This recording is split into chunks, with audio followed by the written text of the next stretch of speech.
Et voilà, nous allons passer à une autre étape de cette émission. Ça ne sera pas la bio décalée comme vous avez l'habitude de le voir, mais le sage Kassi va apporter sa petite touche à cette émission en rendant vraiment un vibrant hommage à l'homme au fouet. C'est parti. Houphouët Boigny.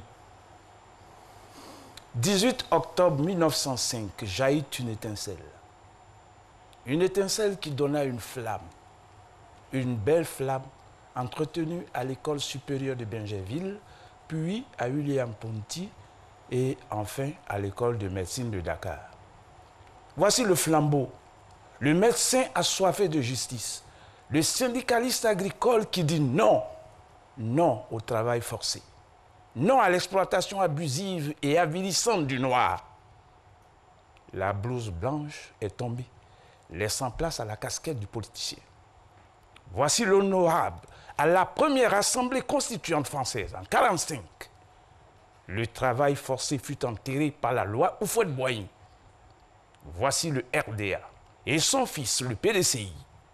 La lumière traversa les ténèbres en 1949, puis, soutenu par l'Union démocratique et socialiste de René Pleven et de François Mitterrand, en 1951, Houphouët Boigny se lança dans l'action légale pour la libération de la Côte d'Ivoire. Brillante victoire du RDA, et la flamme apporta sa lumière au gouvernement français.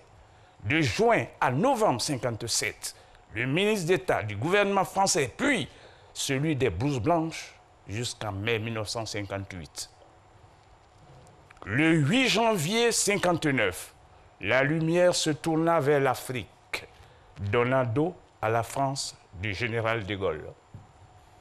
7 août 1960, la Côte d'Ivoire naquit, avec à sa tête le flambeau, Nana Boigny, le robuste bélier de Yako, le sage, le père de la nation ivoirienne, le cerveau politique de premier ordre, le flambeau, la lumière issue de la belle étincelle du 18 octobre 1905, s'est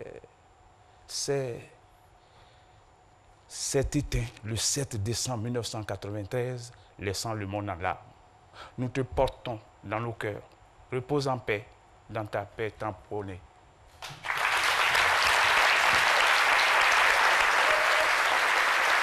Bravo. Bel hommage. Merci beaucoup, le doyen Kassi.